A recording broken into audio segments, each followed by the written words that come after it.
Pembahasan pertama kita terkait dengan inflasi ini, kita mulai dengan pembahasan tentang quantity theory of money, teori kuantitas uang gitu ya. Kita akan belajar itu dan bagaimana quantity theory of money ini akan berhubungan dengan inflasi. Jadi ini adalah salah satu teori yang menjelaskan kenapa terjadi inflasi gitu ya. Oke, nah sekali lagi kita akan membahas tentang salah satu teori inflasi, dan kita pertama akan membahas tentang quantity theory of money. Oke, nah bahasan kita terkait dengan quantity theory of money itu kita akan pertama mempelajari tentang equation persamaan dari pertukaran atau persamaan dari transaksi gitu ya. Equation of exchange. Nah, equation of exchange itu seperti ini. Jadi saat kita bertransaksi dan orang lain bertransaksi dan itu akan terakumulasi secara agregat dalam sebuah negara yang merupakan nilai dari suatu transaksi, maka nilai transaksi total tadi adalah kita rumuskan sebagai P dikalikan dengan T gitu ya. P di sini adalah harga dan T adalah transaksi gitu ya. Jadi setiap transaksi berapa nilainya. Jadi nilai P kalikan dengan T ini adalah nilai transaksi gitu ya dalam sebuah negara, dalam periode tertentu. Oke, nah nilai transaksi ini pasti menggunakan uang gitu ya. Maka ini sama dengan jumlah uang yang beredar.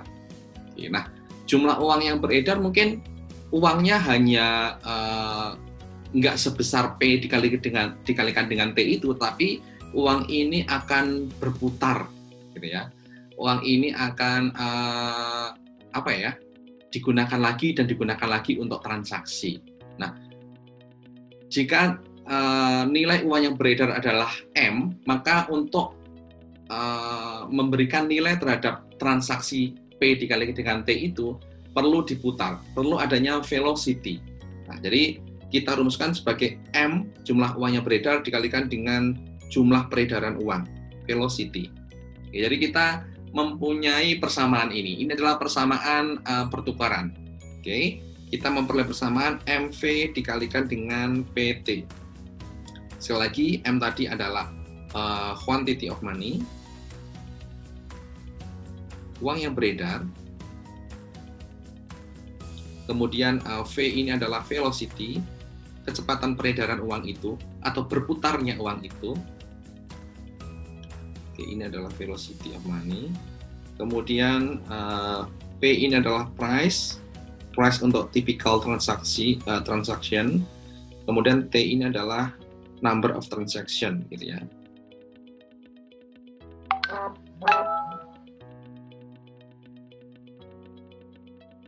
Oke, jadi kita memperoleh persamaan seperti ini. M dikalikan dengan V sama dengan P dikalikan dengan T. Oke, nah pengukuran terhadap ini itu sulit dilakukan. Oke, pengukuran terhadap nilai dari transaksi itu sulit dilakukan. Oke, karena kita harus melakukan akumulasi. Sebenarnya ini adalah akumulasi gitu ya. Jadi sebenarnya rumus yang benar itu adalah adanya sigma, oke, dari individu ke 1 sampai transaksi ke N. Berapa kali transaksi dalam sebuah negara itu. Nah, ini adalah sulit untuk dilakukan. Kita tidak bisa men-trace setiap transaksi. Oke, maka ini disimpelkan, disederhanakan bahwa nilai dari transaksi ini kita kemudian sederhanakan menjadi P dikalikan dengan Y. Oke. Kita menggunakan pendekatan PDB nominal. P dikalikan Y ini adalah PDB nominal. Ya. Y adalah output, P adalah price pada saat itu. Jadi ini adalah PDB nominal. Oke, jadi apakah setiap nilai transaksi itu sebenarnya sama dengan PDB nominal pada periode yang sama? Jawabannya adalah sebenarnya tidak. Oke, sebenarnya tidak. Cuman kita melakukan simplifikasi ini. Oke. Nah, kenapa nilai transaksi itu tidak sama dengan PDB nominal? Karena kita tahu bahwa misalnya nih, kita melakukan transaksi barang bekas. Kita sudah belajar bahwa itu tidak termasuk dalam perhitungan PDB. Tapi itu merupakan nilai dari transaksi, gitu kan. Cuman ya ini mendekati gitu kan. Karena sebagian besar ya kita memang tidak bertransaksi untuk barang bekas gitu ya. Jadi nilai P dikalikan T kita simplifikasi walaupun tidak sepenuhnya sama nilainya, tetapi ini mendekati nilai P dikalikan dengan T itu. Oke. P dikalikan dengan Y yang merupakan PDB nominal. Oke. Kalau P dikalikan Y sama dengan PDB nominal, mungkin kita bisa menganggap bahwa Y ini adalah PDB real dan P di sini adalah PDB deflator ya. Bisa kita anggap seperti itu. Oke. Kemudian ini sama dengan yang tadi di awal tadi.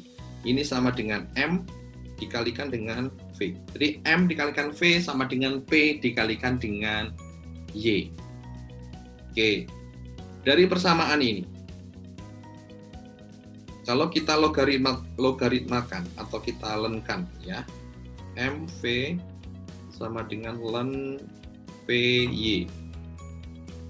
Oke, maka len M ditambah len V sama dengan len P ditambah len Y.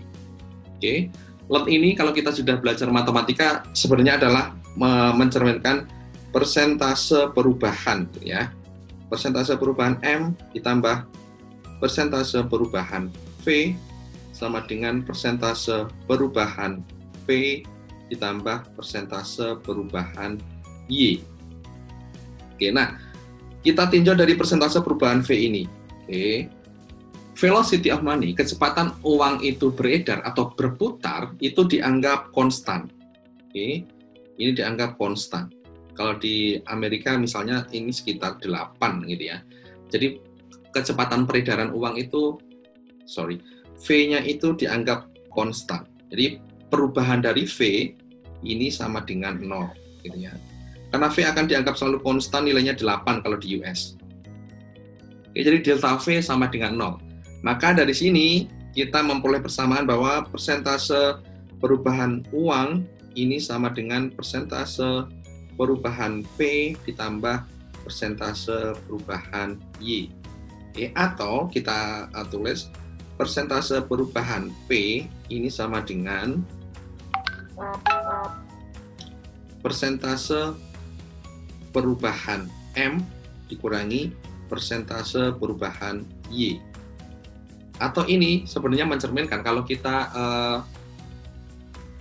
tulis ini sebenarnya mencerminkan bahwa persentase perubahan P itu apa sih? Ini adalah inflasi. Inflation rate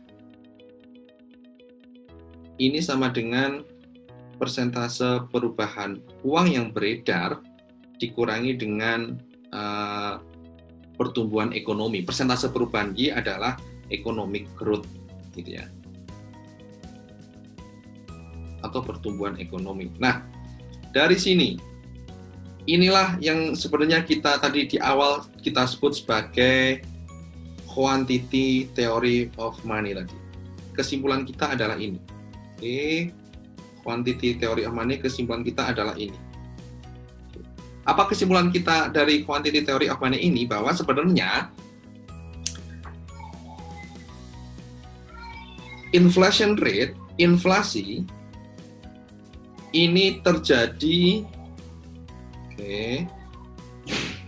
saat perubahan uang yang beredar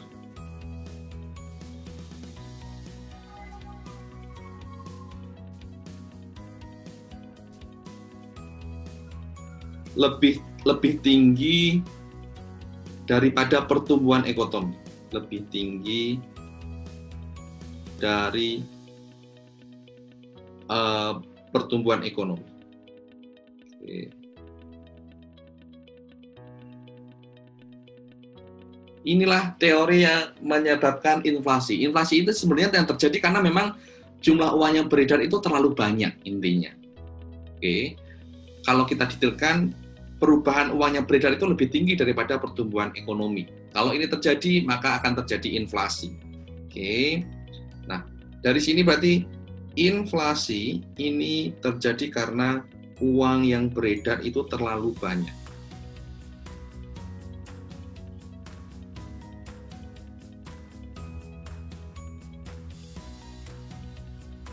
Oke, ini kesimpulan kita terkait dengan quantity theory of money tadi. Nah, dari sini sebenarnya kita juga bisa menyebut bahwa quantity theory of money ini bahwa bank sentral itu bisa mengendalikan inflasi. Saat bank sentral itu bisa mengelola jumlah uang yang beredar itu tidak terlalu banyak, maka tingkat harga akan stabil. Tapi kalau jumlah uang yang beredar itu terlalu banyak, maka akan terjadi inflasi. Inilah bahasan kita terkait quantity theory of money. Oke, kalau nggak ada yang bertanya, kita latihan soal. Oke, jadi kita diminta untuk memprediksi tingkat inflasi di 5 negara, gitu ya. Australia, United Kingdom, Argentina, Jepang, dan US.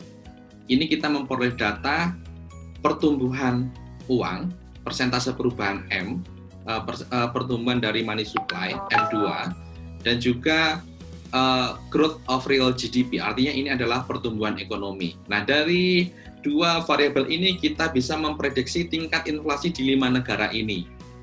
Oke, dengan bahasan yang kita lakukan tadi. Nah, sekarang kalian prediksi berapa tingkat inflasi di 5 negara ini. Oke, kita bahas satu persatu. Oke, berapa tingkat inflasi di Argentina? Di Australia. Siapa yang sudah dapat jawabannya? Berapa? 4,9, Mbak. 4,9. Oke, 4,9%. Oke, jadi ini adalah persentase perubahan M, dan ini adalah pertumbuhan ekonomi atau economic growth.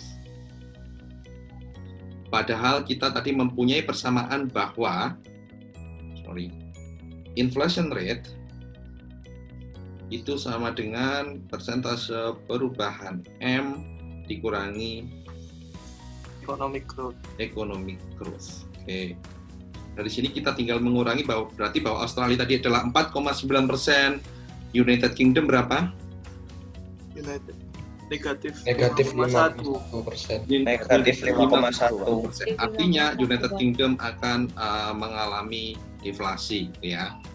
Oke, kemudian Argentina, lihat 29,3. Ya. Argentina saat dia jumlah uang yang beredarnya terlalu banyak, gitu ya, penambahannya terlalu banyak, maka akan terjadi inflasi. Oke, 29,3% ini Jepang akan terjadi inflasi juga sebesar 3,1. 3,1, Pak. Dan Iya, US sebesar 2,8. Ya. Oke, ini adalah kesimpulan kita terkait dengan apa tadi yang kita bahas, quantity theory of money.